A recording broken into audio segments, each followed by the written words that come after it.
పని పెట్టినావు నువ్వు. ఇప్పుడు టోల్ ఫ్రీ నంబర్లకి ఇక మేము ఫోన్ చేయాలి. ముఖ్యమంత్రి భూమి కూడా 22A వచ్చిందని చెప్తున్నారు. ఇప్పుడు ఆ ముఖ్యమంత్రి కూడా టోల్ ఫ్రీకి చేస్తాడా? అది కూడా డూప్లికేట్ అట. నాకు జర్నలిస్ట్ మిత్రుడు అంటుండు, అది ఉట్టిదే. పబ్లిక్ తో పాటు ముఖ్యమంత్రికి కూడా 22A వచ్చిందని సాకు చెప్పి ఇది యాదృచ్ఛికంగా జరిగిందని చెప్పడానికి ప్రయత్నం చేస్తున్నది కూడా బయటపడ్డది. ఎందుకు ఈ ట్రిక్కులు? ఎవరి కోసం ఈ ట్రిక్కులు?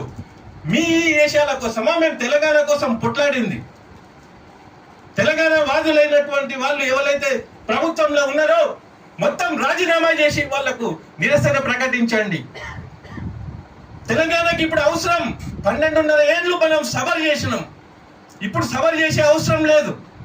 సారీ ఏ నోరుతో చెప్పినావో బుద్ధిగా నువ్వు రాజీనామా చేయి. ఆ ఆఫీసర్లను తీసేయి. ఇప్పుడు ఎలక్షన్లు లేవు, ఏం లేవు. రేవంత్ రెడ్డి ఊరు తిరుగుతుండు. ఏంది నీ బట్ల ఎన్ని పైసలు దండిగా చేస్తావు?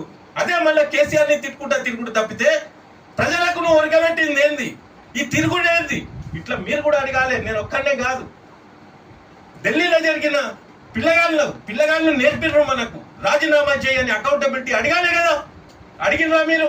22A వచ్చింది. ఒక వారం నుంచి అందరు పరేషాన్ ఉన్నారు. ఇప్పుడు అందరు కూడా రాజీనామా చేయాలి. ప్రభుత్వంలో ఉన్న యంత్రాంగం సస్పెండ్ చేసేసేయాలి. లేకుంటే ఇట్లాంటి తప్పులు మళ్ళా పునరావృతం అవుతాయి. అయితే నేను ప్రజలకు విజ్ఞప్తి చేసేది ఒకటే, మీరు అధైర్యపడవద్దు. 100% మీ ఒక్క ఇంచు భూమికి ఏం కాదు. ప్రభుత్వాన్ని నమ్మద్దు. ప్రభుత్వం కూడా ఇదే మాట అంటుంది. ప్రభుత్వాన్ని నమ్మే అవసరం లేదు, అది పొరపాట్లు చేస్తుంది. పౌర సమాజం ఏకమై ప్రజల పక్షాన నిలబడి ఈ పార్టీలను ఎండగట్టి ఈ ప్రభుత్వాన్ని మనకు కాదు, అనిశ్చితి మనకు కాదు వాళ్ళు ఇచ్చేది, ప్రభుత్వ పాలనను అనిశ్చితిగా మనం మార్చాలి. అప్పుడు కానీ వీళ్ళు చక్కగారనేది నాకు అనిపిస్తుంది. ఇట్లనే చేసుకుంటా పోతే ఇంకేమేమైతాయో.